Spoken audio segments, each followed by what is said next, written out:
Assalamualaikum warahmatullahi wabarakatuh. Perkenalkan, nama saya Ayu Firotul Amelida, NPM 202-20704. Saya mahasiswi S1 Kebidanan semester 3, Fakultas Kesehatan Universitas Jenderal Ahmad Yani, Yogyakarta.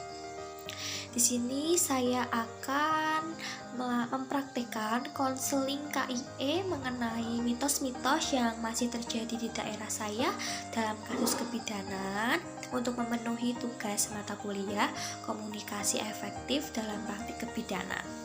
Silahkan.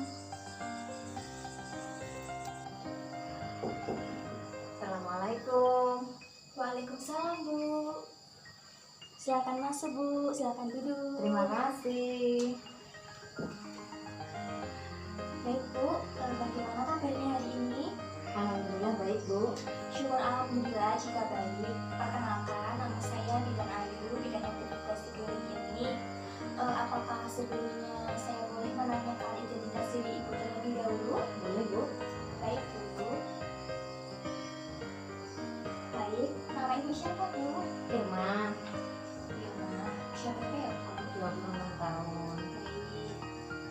Apakah sudah menikah? Sudah, Bu. Apakah sudah memiliki anak? Sudah. Baik. Lalu, apakah ada hal yang bisa saya bantu? Ada, Bu. Ya, apa ya, Bu? Kalau saya boleh tahu. Begini, Bu, saya butuh informasi dan edukasi mengenai ASI. Baik, Bu, sangat boleh. Tapi sebelumnya, apakah Ibu memiliki permasalahan yang sedang Ibu alami? Betul, Bu. Tapi saya takut jika nanti ada pihak yang lain tahu, Bu.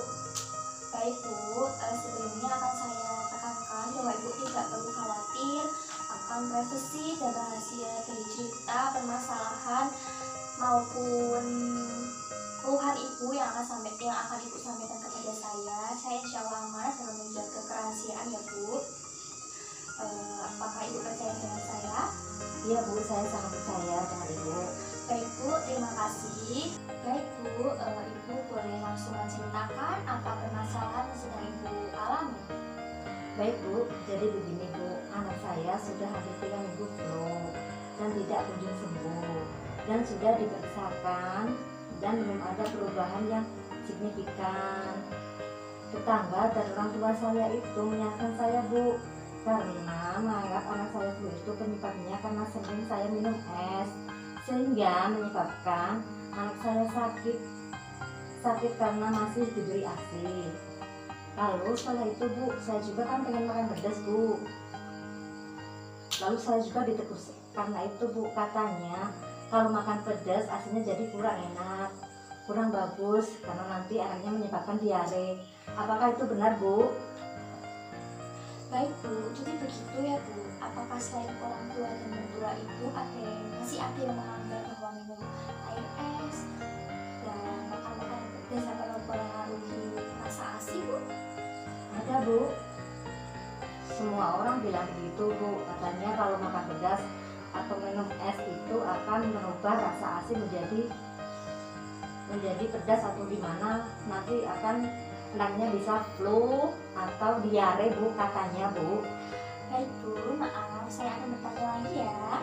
Apakah Ibu juga menjadi percaya gitu setelah banyak yang mengatakan bahwa minum air es itu nanti anaknya bisa flu, bisa hamil, serta makan makanan pedas itu bisa membuat anak diare, gitu, apakah Ibu percaya? Saya sih nggak percaya, Bu, tapi saya datang ke sini kan mau konsultasi sama Ibu karena mau memperjelas masalah itu, Bu, soal apa minum es sama pedas itu bisa mempengaruhi ASI saya gitu loh, Bu. Baik, Bu, tujuan Ibu datang kemari sudah amat bagus ya, Bu. Saya mohon izin menjawab ya, Bu. Silahkan, Bu. Baik, Bu, pertama kita lihat dari sisi medisnya ya, Bu. Pada dasarnya itu kualitas kandungan gizi di dalam ASI itu tidak dipengaruhi oleh asupan makanan maupun minuman harian yang Ibu konsumsi. Namun, rasa dan aroma ASI itu ternyata ya, Bu, dapat dipengaruhi oleh makanan yang ibu makan setiap harinya. Saat ibu makan buah dan sayuran, bayi juga bisa merasakan rasa dari makanan tersebut dari ASI. Memang banyak anggapan yang beredar di masyarakat seputar menyusui. Salah satunya adalah larangan minum es saat menyusui karena katanya dapat menyebabkan perut kembung ataupun flu pada bayi. Tetapi hal tersebut dalam medis itu bisa dikatakan mitos ya Bu? Ya, Baik, karena secara medis flu pada anak maupun orang dewasa itu dibawa oleh virus dan bakteri Bu yang menular melalui udara. Jika ibu menyusui membawa virus atau bakteri ini dengan atau tanpa minum air es pun, ibu tuh bisa menularkan virus dan bakteri kepada anak ibu. Itu. Dan faktanya adalah ibu menyusui itu boleh saja minum air es, namun sebaiknya gunakan air mineral ya Bu. Air mata dan es yang dibuat itu higienis ya Bu, atau buatan sendiri. Ibu yang minum es itu tidak berdampak pada bayinya Bu, melainkan dapat berdampak pada ibu sendiri. Misalnya ibu lebih mudah flu, ada tenggorokan, atau lain-lain ya Bu.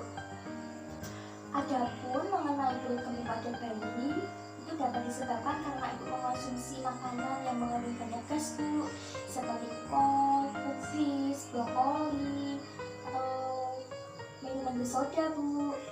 Bayi mulai mengkonsumsi berbagai jenis MPASI, minum selain ASI sebelum berusia 6 bulan, penggunaan untuk bayi yang tidak sesuai dengan bayi. Begitu ya Bu. ya Bu. Lalu untuk mengatasi perut kembung pada bayi itu, ibu bisa melakukan beberapa cara ya Bu. Ya, Setelah menyusui itu, sendawakan bayi dengan cara digendong dalam posisi tegak itu, jadi bisa ditaruh di sini ya Bu. Lalu tepuk punggung bayi dengan lembut, bisa meletakkan bayi dan buat gerakan menyusui sepeda pada kaki bayi. Lalu buat gerakan itu pada perut bayi atau pijat lembut ya, pijat lembut melingkar saat jalan pada perut bayi. Lalu bisa juga oleskan minyak telon pada perut bayi. Apakah ibu paham? sudah paham Bu. Baik. Jadi ya Bu, tidak ada pengaruh sama sekali ya Bu antara ibu minum es lalu anak ibu terkena flu atau kembung. Mungkin saja anak ibu memang terkena virus atau bakteri dari orang lain yang pernah kontak dengannya yang sedang flu atau pilek sehingga virus dan bakteri itu dapat menular. Lalu apakah ibu sudah merasa tidak enak badan Bu? Sudah tidak Bu? Baik Bu. Tidak menutup kemungkinan ya Bu, virus dan bakteri itu bisa tetap dari mana saja. Ya Bu. Terus saya bertanya Bu, kalau untuk makanan pedas sendiri bagaimana Bu itu? Baik Bu, untuk makanan pedas ya, sebagian besar ibu menyusui itu khawatir untuk mengkonsumsi makanan pedas karena takut ASI yang mereka produksi itu akan terasa pedas dan membuat bayi tidak mau menyusu Bu, bahkan menimbulkan dampak negatif pada kesehatan bayi. Lalu sebenarnya aman nggak ya menyusui lalu makan pedas? Menurut ibu bagaimana? Menurut saya sih ya kurang aman mungkin ya Bu ya. Saya juga kesini kan mau konsultasi Ibu juga mengenai itu juga Bu. Saya butuh penjelasan dari Ibu gitu loh Bu. Baik Bu, larangan mengkonsumsi makanan pedas saat menyusui itu memang sudah menjadi kepercayaan ya Bu yang lumrah bagi masyarakat Indonesia. Bahkan larangan ini tuh sudah berlaku sejak seorang wanita mengandung. Lalu makanan pedas saat menyusui itu boleh-boleh saja ya Bu dan aman. Asalkan makanan pedas yang ibu menyusui konsumsi itu masih dalam jumlah yang normal dan tidak terlalu banyak porsinya, jadi tidak terlalu pedas kan. Pedasnya itu normal saja gitu ya Bu. Segala yang ibu menyusui makan itu memang bisa mempengaruhi rasa dan aroma ASI. Namun bukan berarti makanan pedas lantas dapat membuat ASI itu terasa pedas juga ya Bu. Ibu juga perlu tahu bahwa ASI hanya mengambil sari-sari nutrisi dari apa yang ibu makan. Jadi ibu tidak perlu khawatir untuk makan makanan pedas karena ASI yang akan diminum tidak akan membuatnya kepedasan. Tetapi walaupun aman dan tidak membahayakan bayi, mengkonsumsi makanan pedas itu tetap bisa menimbulkan efek samping yang tidak menyenangkan bagi ibu menyusui, terlebih jika memakannya dalam jumlah yang terlalu banyak, Bu.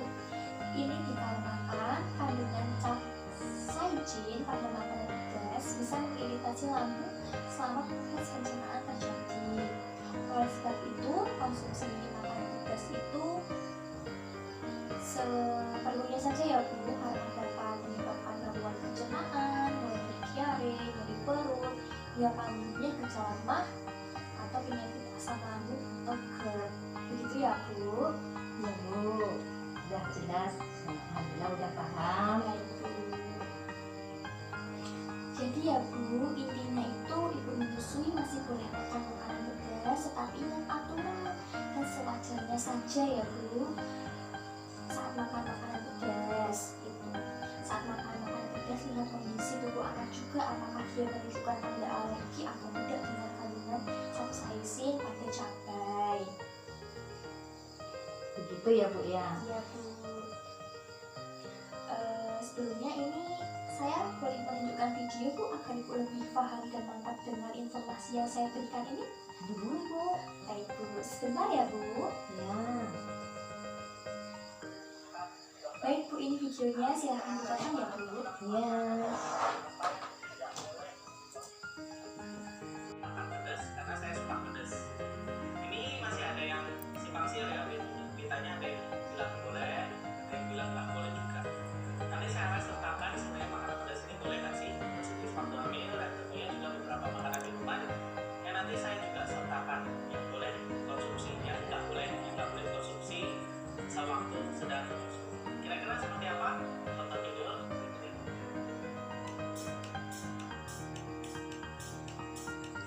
Silahkan disimak ya, Bu.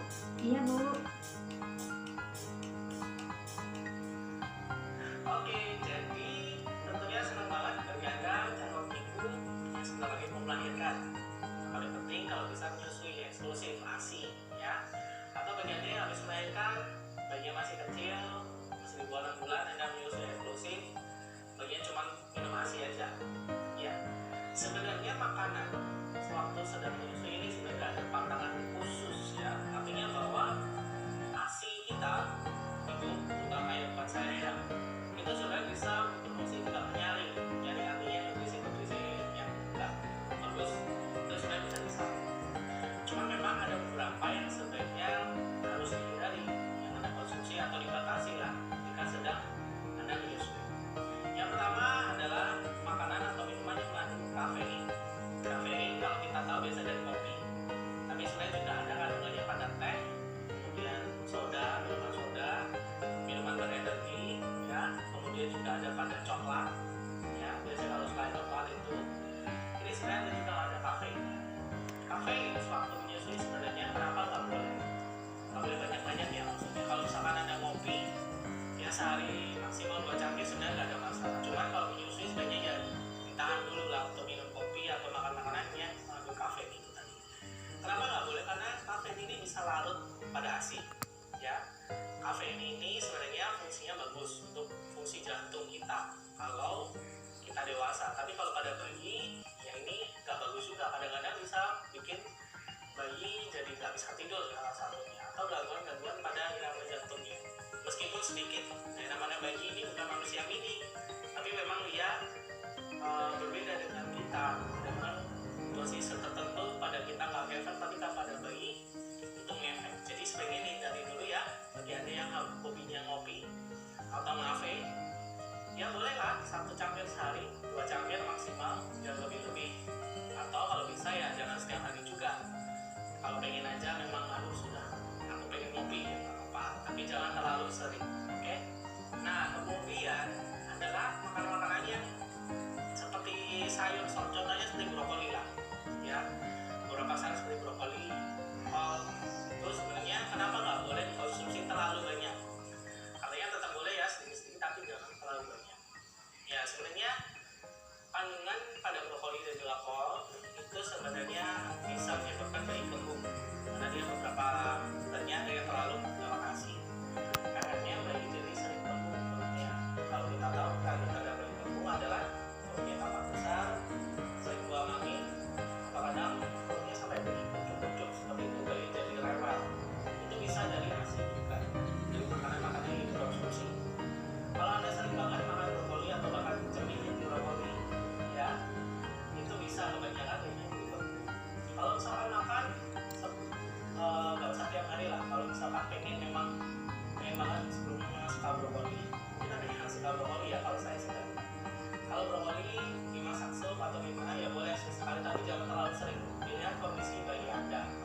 alhamdulillah sudah Bu. Baik, alhamdulillah jika sudah paham. Lalu apakah saya boleh bertanya kepada Ibu mengenai materi yang sudah saya sampaikan tadi agar Ibu bisa lebih paham? Tentu Bu, boleh. Baik Bu, saya bertanya Bu, Ibu menyusui itu kan boleh minum es, asalkan es yang diminum itu apa ya Bu? Asalkan es yang diminum itu dari air matang dan higienis Bu. Baik, betul sekali Bu. Satu lagi ya Bu, Boleh. lalu sarana kembung apa yang harus Ibu lakukan? Jika anak saya kembung, saya beri perutnya, saya kasih minyak telon dan saya pijat searah jarum jam Bu. Baik Ibu. Lalu pada cabai itu kandungan apa sih yang bisa membuat anak itu alergi Bu? Ya itu ingat-ingat capsaicin ya Bu, betul kan? Ya alhamdulillah Bu, jika Ibu sudah paham saya terus senang Bu. Alhamdulillah saya juga senang Bu, sudah bisa konsultasi sama Ibu di sini. Sudah paham semuanya, alhamdulillah. Bila jika Ibu sudah paham ya Bu ya mengenai mitos-mitos yang selama ini itu benar atau tidak gitu ya Bu. Lalu ketika Ibu masih bertemu dengan orang-orang yang percaya mitos itu, Ibu hanya perlu menghargai ya Bu. Kalau bisa ya dikasih tahu sedikit ya Bu, atau menyinggung pihak manapun ya Bu. Ya Bu, saya akan jelaskan tentang edukasi dari ASI itu Bu. Baik Bu. Terima kasih saya ucapkan Bu atas semuanya, karena saya sudah paham dan jelas mengenai mitos atau mitos-mitos yang berseliweran di kampung dimanapun Bu, yang saya anggap itu ya seperti beban lah Bu. Sekali sudah lega ya Bu karena sudah tahu ya. Dan lega alhamdulillah Bu, ini udah tahu semuanya, jadi jelas saya sudah nggak ragu-ragu lagi loh Bu, maksud saya untuk melangkah ke depannya. Sebelumnya ini akan saya kasih poster privat ya Bu. Ini mengenai materi yang tadi saya sampaikan. Ini bisa dipelajari lagi di rumah agar Ibu bisa lebih paham lagi ya Bu dan tidak lupa. Ya, terima kasih ya Bu ya. Sama-sama. Lalu ini lagi Bu, ada kontak person saya. Jika ada hal yang ingin Ibu tanyakan lagi, Ibu bisa kontak person saya di nomor ini. Insya Allah jika saya bisa menjawabnya, saya akan menjawabnya dengan senang hati dan melayani dengan sepenuh hati ya Bu. Saya ucapkan terima kasih Bu, ini semua sangat berharga bagi saya Bu, karena saya butuh bimbingan dari Ibu serta arahan serta semuanya agar saya tahu kedepannya lebih jelas lagi Bu. Terima kasih semuanya Bu. Baik Ibu, sama-sama ya Bu. Terima kasih juga sudah percaya kepada saya dalam melakukan konseling ini ya Bu. Terima kasih juga atas kerjasama tadi saat melakukan konseling. Dengan konseling yang kita lakukan dalam berjalan dengan lancar. Alhamdulillah Bu. Semoga ilmu yang saya berikan kepada Ibu hari ini dapat berguna dan bermanfaat bagi Ibu ya Bu. Sangat bermanfaat Bu. Alhamdulillah. Cukup Bu.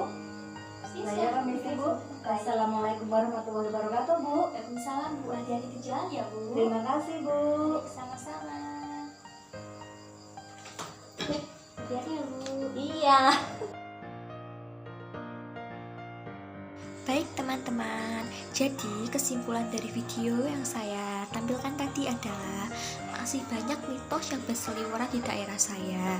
Dan saya sebagai bidan bertugas untuk memberikan KIE mengenai kebenaran dari mitos tersebut agar masyarakat itu lebih mengerti dan paham akan hal yang seharusnya benar. Lalu, minum es dan makan makanan pedas saat hamil itu boleh saja asalkan masih dalam batas wajar dan tidak berlebihan ya. Terima kasih yang telah menonton. Sekian dari saya. Wassalamualaikum warahmatullahi wabarakatuh.